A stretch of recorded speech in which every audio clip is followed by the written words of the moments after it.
Servus, Glück auf und herzlich willkommen zu einem weiteren FC Bayern Talk. Ja Leute, wie ihr unschwer erkennen könnt, geht es um Julian Nagelsmann. Gestern im Livestream kam ja alle 5 Minuten ein neuer rein und hat gefragt, wie stehst du zum Julian Nagelsmann, Sky berichtet Julian Nagelsmann, bla bla bla. Ich habe schon letzte Woche gesagt, dass ich davon ausgehe, dass es der Nagelsmann wird. Und ich werde jetzt hier mal meine Meinung kundtun, damit ihr da nicht 100-mal nachfragen müsst. Also, die erste Sache, wer wäre sonst eine Alternative? Alonso nicht, De Zerbi nicht, der im Gespräch war. Also ich glaube, selbst ein Roger Schmidt, der in Benfica ist oder sowas, würde keinen Bock haben. Erik ten Hag wäre vielleicht eine Alternative, ja. Weiß ich nicht. Wir wissen natürlich noch nicht, ob es ein Nagelsmann wird. Darum soll es in dem Video auch gar nicht gehen. Es soll darum gehen, was ich davon halte, dass ein Nagelsmann im Gespräch ist und ob er der Richtige sein kann. Das kann ich schon mal mit Ja beantworten aus meiner Sicht. Ich werde aber auch ein bisschen erklären, warum ich das so sehe. Also, welche Vorteile hätte Nagelsmann? Vorteil Nummer 1. Er war 1,5 Jahre da, er kennt alles, ja. Es ist kein De Zerbi oder sonst wer, der noch nie beim FC Bayern war, der wahrscheinlich erstmal eine gewisse Anlaufzeit braucht, sich eingewöhnen muss, der auch klarkommen muss mit den Obrigkeiten, mit dem Umgang und so weiter. All das kennt ein Nagelsmann. Da der kurze Einwurf, was auch oft kam, ja, warum sollte Nagelsmann sich das antun, so wie er behandelt wurde?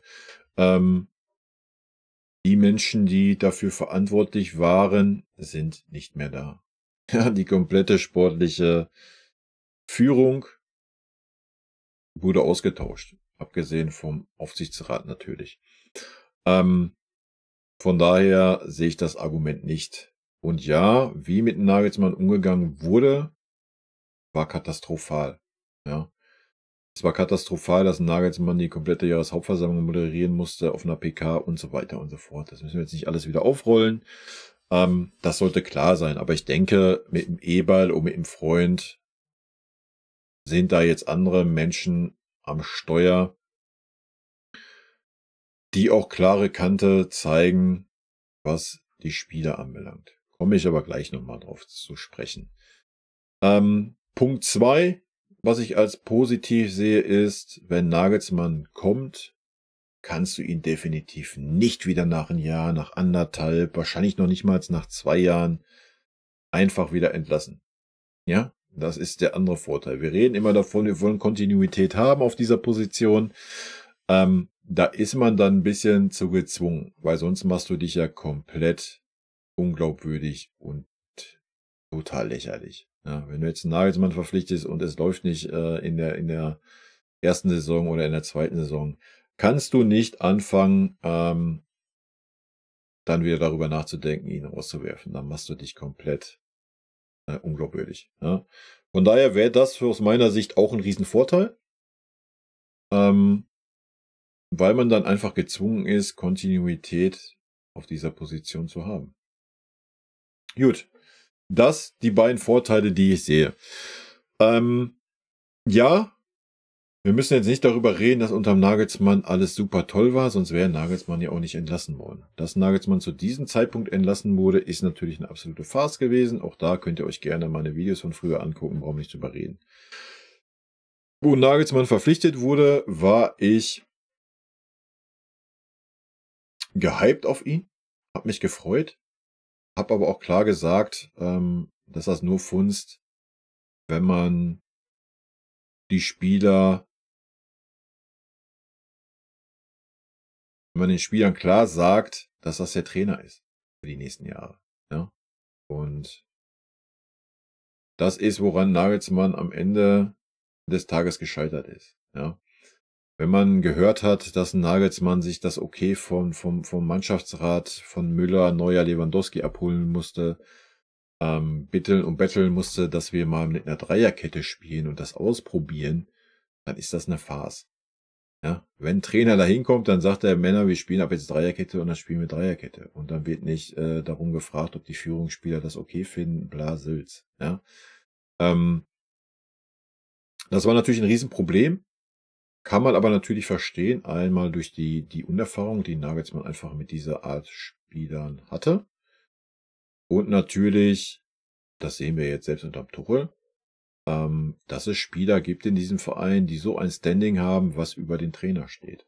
Ja. Und Nagelsmann sich wahrscheinlich auch nicht getraut hat, daran zu kratzen. Großartig. Ja. Auch da war es dann halt so, dass es nicht immer nach dem Leistungsprinzip ging. Ja, das haben wir unter Nagelsmann auch kritisiert und das dürfen wir auch nicht vergessen. Aber ich bin da guter Hoffnung, dass Nagelsmann erstens daraus gelernt hat und zweitens jetzt einen ganz anderen Rückhalt mit dem Eberl hat. Ja, wenn man mal hört, was so ein Eberl aktuell so von sich gibt in den Interviews und so weiter, denke ich, hört man das ganz klar raus, dass kein Spieler über dem Verein steht und kein Spieler aufgrund seiner Verdienste irgendwie verhätschelt wird. Ja? Und das ist genau der richtige Ansatzpunkt. Und deswegen bin ich genauso wie damals der Meinung, dass Nagelsmann der richtige Trainer sein kann. Ja? Und ich freue mich, wenn er nochmal kommt, weil der Fußball, den wir unter Nagelsmann gesehen haben, war ein ganz klares Konzept, ein super attraktiver Fußball. Natürlich hatte er seine Schwächen, wir waren super konteranfällig, was bestimmte Gründe hatte. Wo ich aber auch guter Dinge bin, dass man das ein bisschen besser hinkriegt. Aber wenn man sieht, was ein Nagelsmann erreicht hat, obwohl er keine klaren Neun hatte, stellt euch mal vor, Nagelsmann hätte zu dieser Zeit noch einen Harry Kane da vorne drin gehabt. Wild, ja. Von daher denke ich schon, dass Nagelsmann der richtige Trainer wäre. Wenn man ihn davon überzeugen kann und dann hinter ihm steht, ja, das ist das Wichtige und vor allen Dingen auch in Bezug auf gewisse Spieler, aber wovon ich ausgehe, dass gewisse Spieler den Verein verlassen werden, dann kann das super klappen, weil das ein Nagelsmann ein Trainer ist, der Ahnung hat er in seinen Stationen gezeigt. Ja.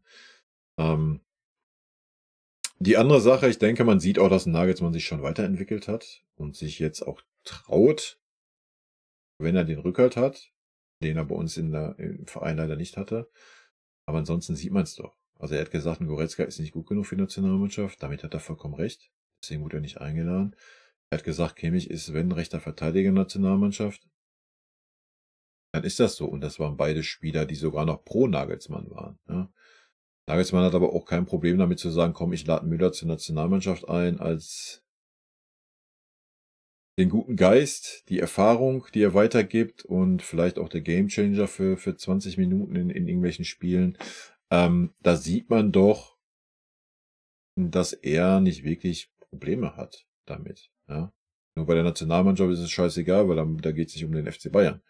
Da muss er keine Rücksicht auf sonst irgendwas nehmen. Und daran sieht man schon, dass er das klar erkennt.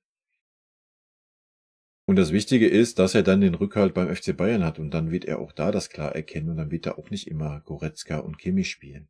Ja, dann wird Nagelsmann auch klar sagen, pass mal auf, das reicht nicht und gut ist.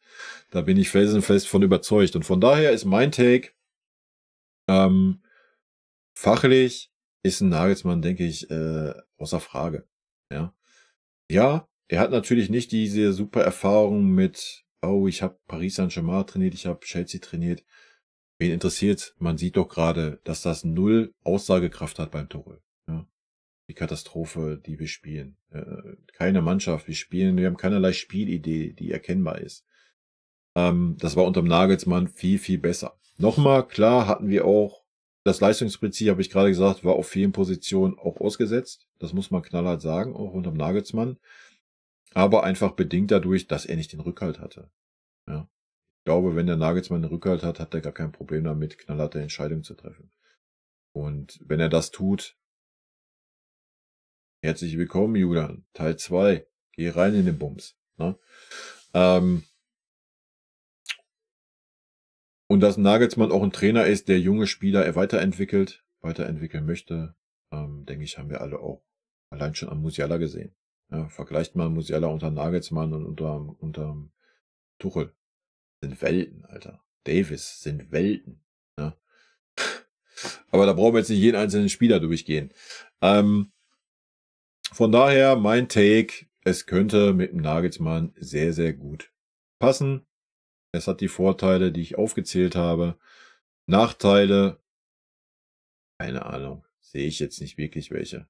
Ja, vielleicht, dass der ein oder andere Spieler nicht wirklich Bock hat auf den Nagelsmann, sehe ich nicht als Nachteil. Ja, das wird klar kommuniziert, wenn ein Spieler keinen Bock hat auf den Nagelsmann, ob der Neuer, Müller, sonst was heißt. Ja, dann beendest du deine Karriere oder gehst noch mal ein Jahr woanders hin. Ist doch gar kein Problem. Ansonsten kommst du klar und hältst die Fresse.